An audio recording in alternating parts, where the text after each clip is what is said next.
Juro que los amordazo para que usted no se pierda ninguno de los comentarios sabrosos que hay, pero no hay caso, no, me pueden. ¿Vos querías preguntar algo o no? Graciela, María Matilde quedó con la palabra. Dale. No sé qué iba a decir, era algo vinculado a lo que estaba diciendo ya, la apertura de la Ricardo, la apertura de las afiliaciones.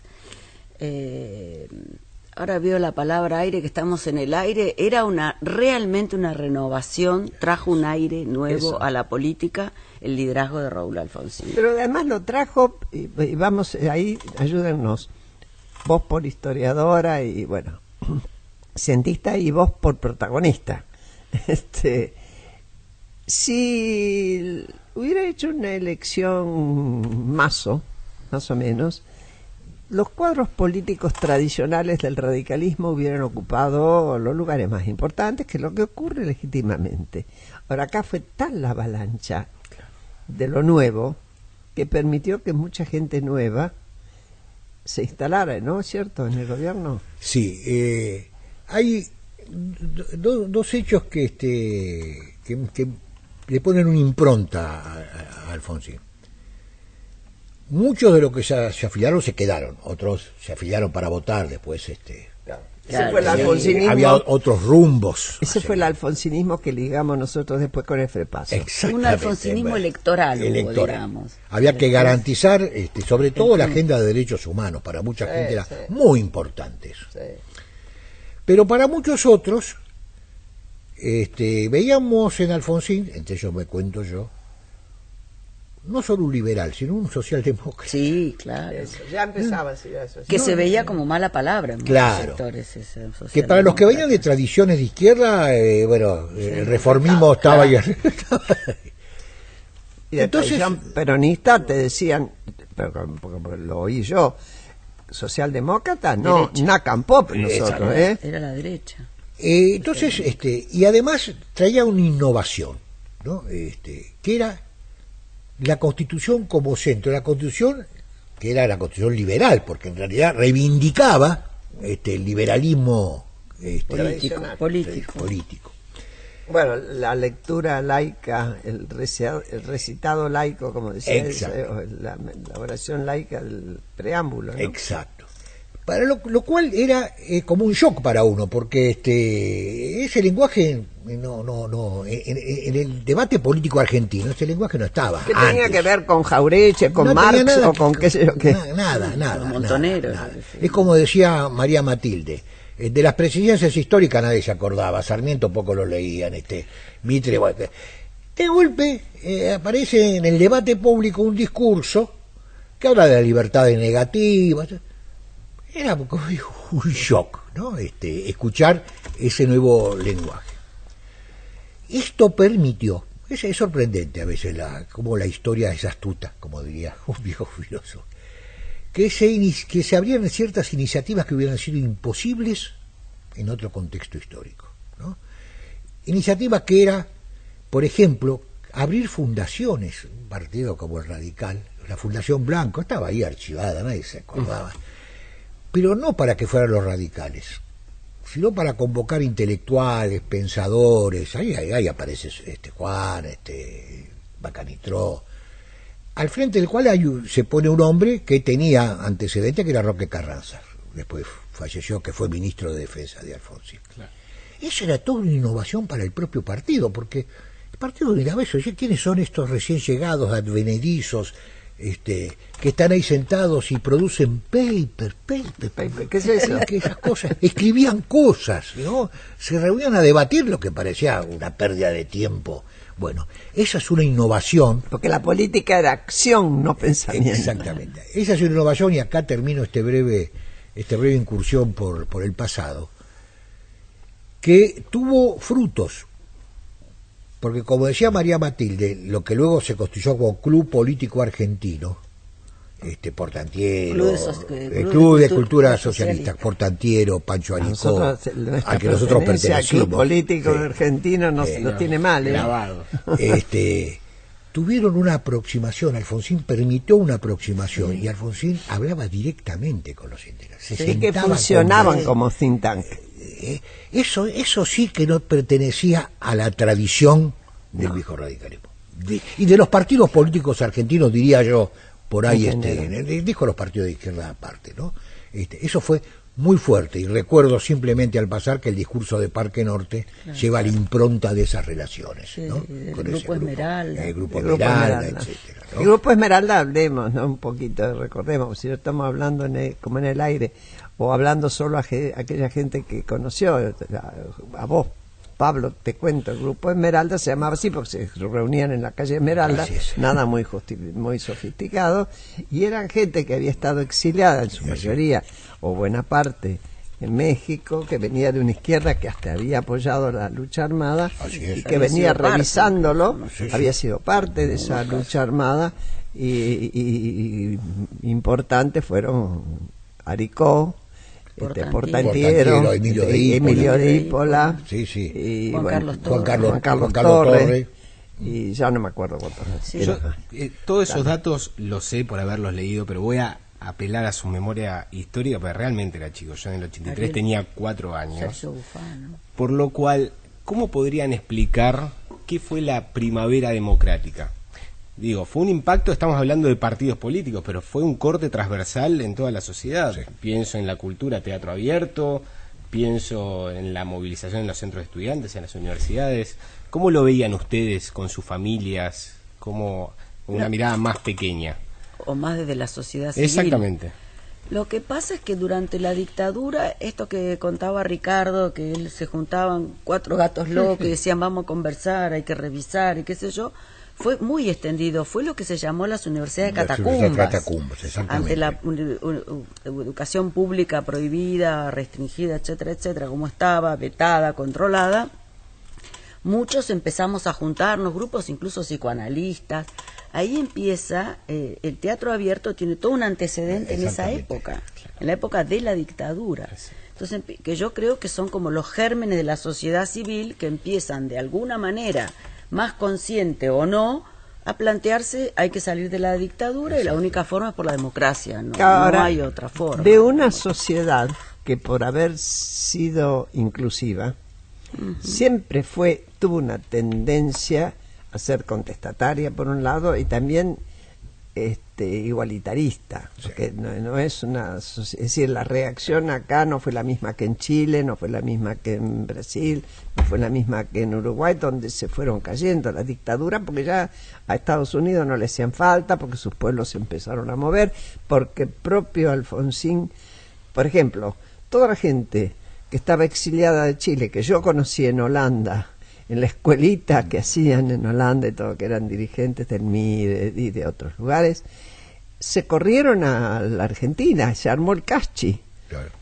durante la época de Alfonsín, que era el grupo de apoyo a Chile.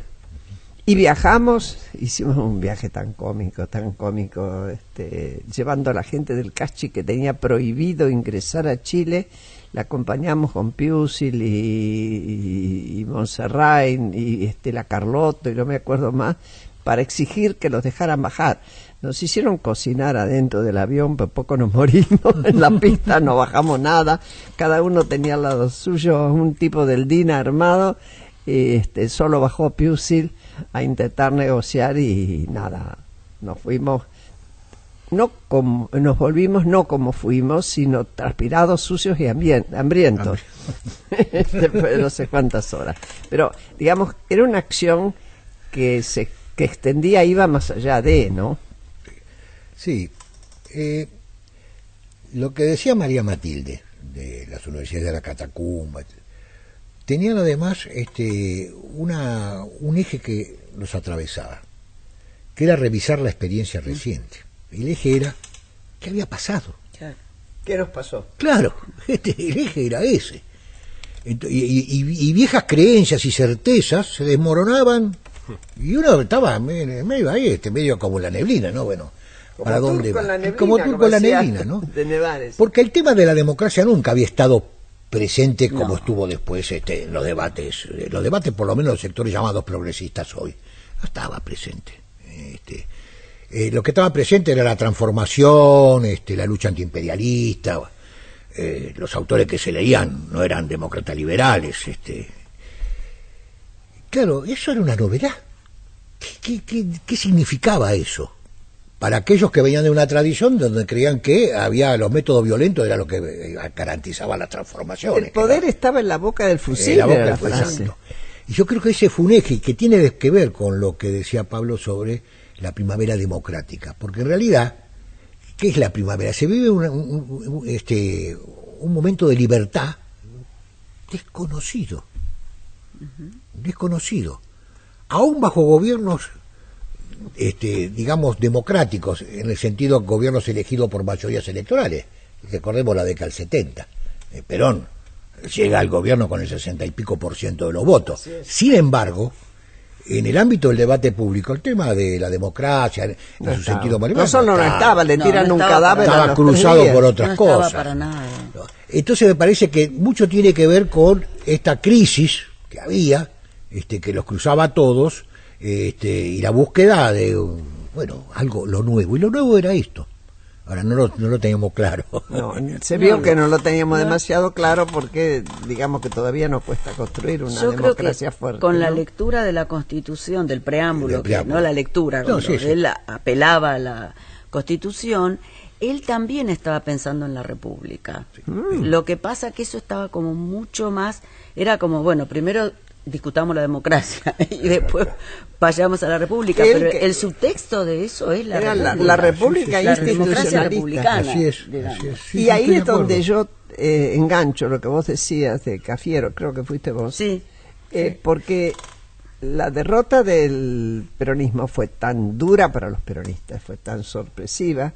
Los que reaccionaron más rápidamente se dieron cuenta de que el peronismo ya tenía que dejar de ser un movimiento, porque parte de haber sido un movimiento es que no habían concertado una estrategia de campaña en común. Cada uno hacía lo que le parecía, porque le parecía que así le iba bien y porque descontaba. Y había estado la revista Unidos, que sí yo le encuentro que abrevaba en estas nuevas formas de pensar, porque no era exclusivamente de los radicales o de los socialistas, era de la gente joven que había padecido, que había sufrido, que había tenido miedo y que por fin veía una salida. Y cuando arman con Cafiero un partido. Claro, yo creo que estaba en el ánimo de Cafiero, no sé si Cafiero no pudo, no quiso o qué, él tenía la idea de armar el triunfo de Menem. Bueno, vuelve a la versión movimentista de la aparición del gobierno subnacional. Sí. Cada vez que hay crisis tenemos un gobierno subnacional con raíces feudales acá. Eso todavía, hay que seguir discutiendo, ¿no? Sí. Es una nota al pie muy importante lo que decía María Matilde, porque es cierto, el tema, digamos, la democracia concebida en sus términos más clásicos, ¿no? Elecciones libres, expresión, libre expresión, libertad de expresión. Eso, digamos, pertenece inclusive a la tradición Nakam Pop, que justamente lo legitimaba, ganaban elecciones masivamente. La República era otro tema, y además tenía para muchos, incluidos nosotros, cierto resabio de liberalismo, era una cosa... No sonaba bien. A ver, cuando hoy se oye, yo no sé cuánto tiene de trascendente en serio en lo que va a ser su discurso, si es que es candidata, pero cuando trasciende que Cristina Fernández de Kirchner dice los tres poderes complican la vida, está hablando, poniendo en cuestión la República, Claro. Por eso digo, ese no tiene razón María, no es un dato menor, porque incorpora al debate público algo que eso era mejor no tocarlo, ¿no?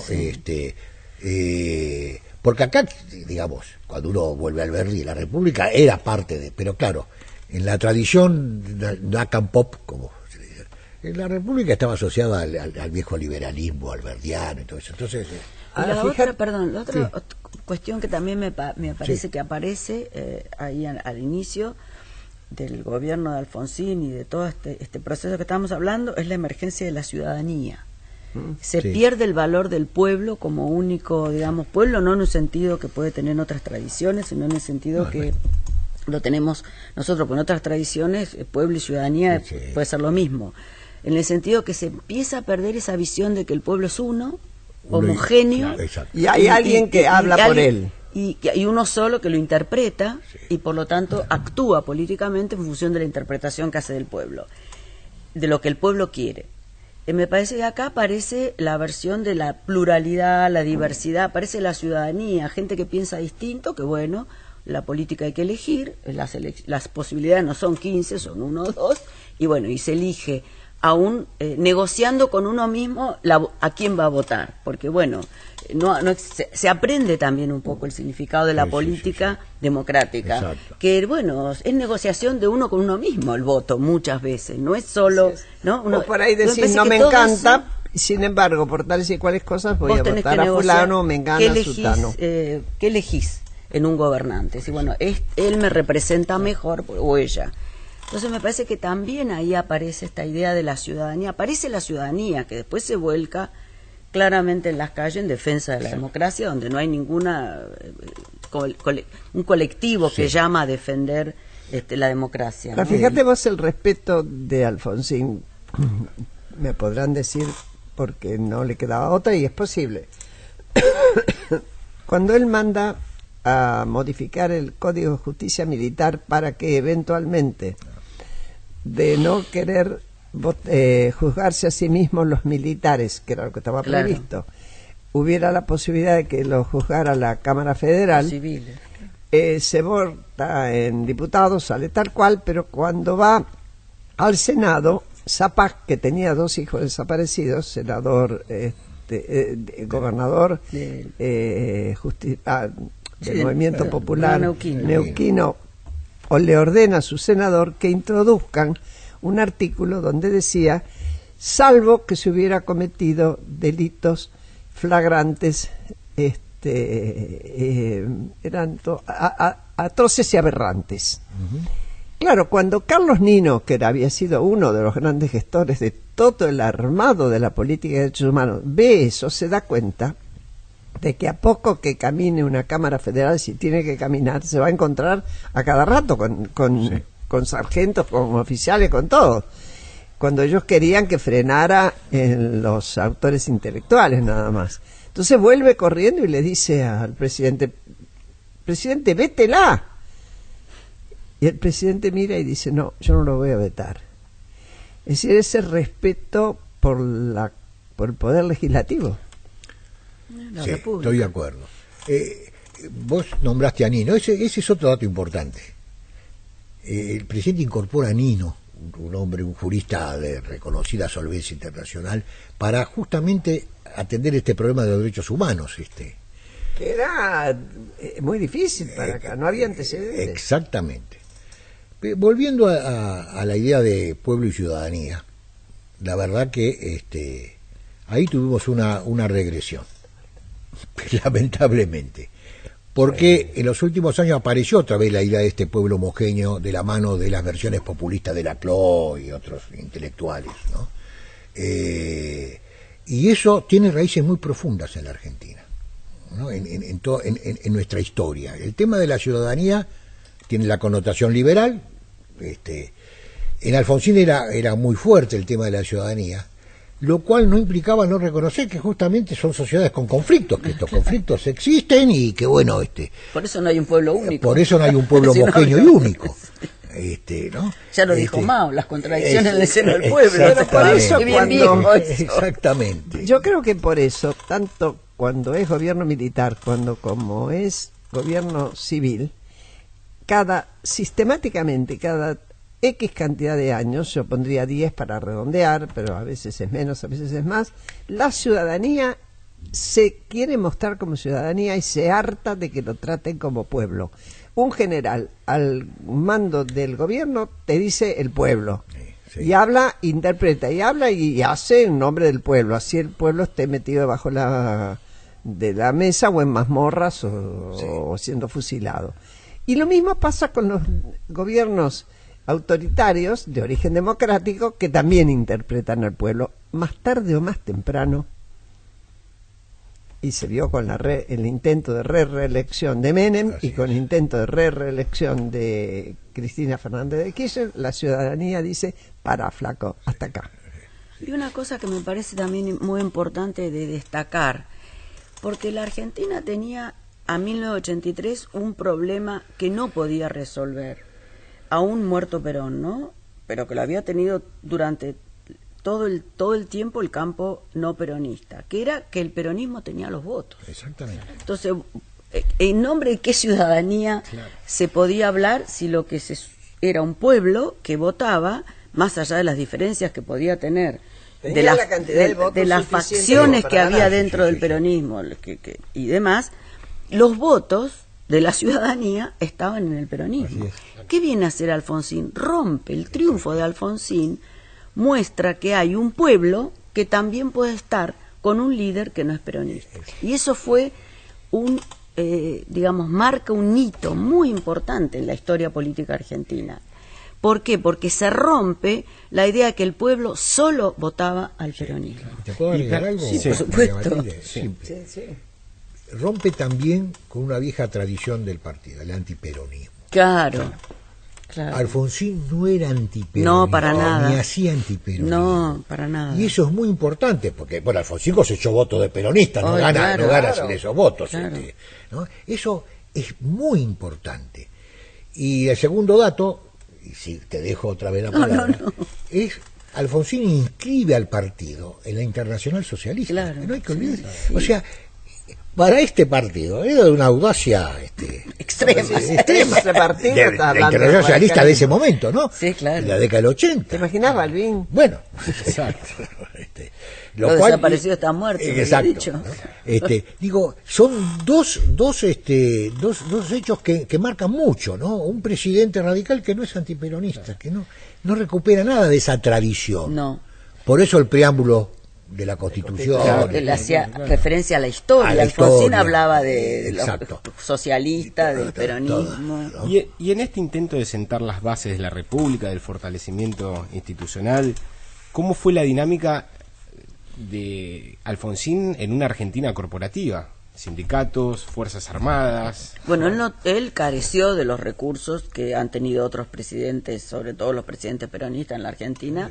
Fue un presidente casi sin recursos políticos institucionales. Bueno, tenía la mayoría que lo votó, tenía el recurso ciudadano, si ustedes quieren. Claro. No tenía el recurso corporativo ninguno, ni militar, ni sindical. La ley El Mucci, empresariado, más o menos. se la Un voto. liquidan por un voto. Por un voto, Por un voto en el exactamente, Senado. Exactamente. Entonces no se sabía trabajar bien el tema de negociar los votos, me parece. ¿Cómo? Por otómetro.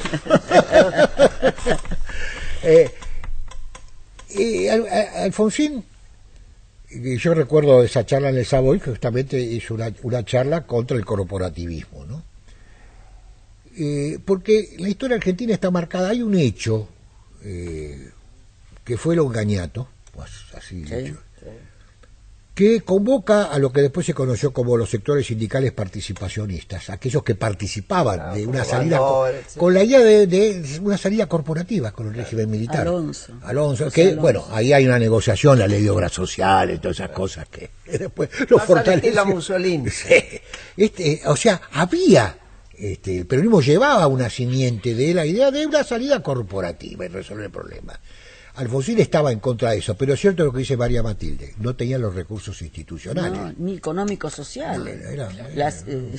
Tampoco. Ni la gente había tomado tanta conciencia de la nueva forma de ser ciudadano, de qué significaba ser ciudadano en serio. Tal vez quienes tuvimos la noción de no ser ciudadanos, de ser transformados en no ciudadanos, aquellos que sentimos que perdimos todos los derechos, a lo mejor percibíamos más esto, pero eso es una hipótesis, no tengo ninguna posibilidad de probarlo. Lo que pasa, me parece, perdón, que a partir del 1930 se construye en la Argentina un mundo, un universo ideológico que cruza militares y la Iglesia Católica, ¿no? Que eso es todo un proceso ideológico que da con un fuerte nacionalismo, con el corporativismo. Y yo creo que con Alfonsín rompe un poco todo. Bueno, así intentan romperle el alma después también. de 50 años, ¿no? Así tiene todos los... oíme, hasta por derecha y por izquierda tuvo 2 golpes. Sí, sí. Acuérdense, por un lado, los dos últimos estertores, los Carapintadas por un lado y el MTP por el otro, lo tuvo el gobierno de Alfonsín. Bueno, tenemos que terminar, lamentablemente. Les recuerdo, por si les quedaba alguna duda, que estábamos hablando de 2 fechas que juntamos en un solo día, porque estamos los días domingos. Hoy, 24 de marzo, se recuerda el día en que fue el comienzo del último golpe de Estado. Y al mismo tiempo estamos recordando que hace 10 años falleció aquel que supo darle una salida institucional republicana a esa época nefasta de la última dictadura militar.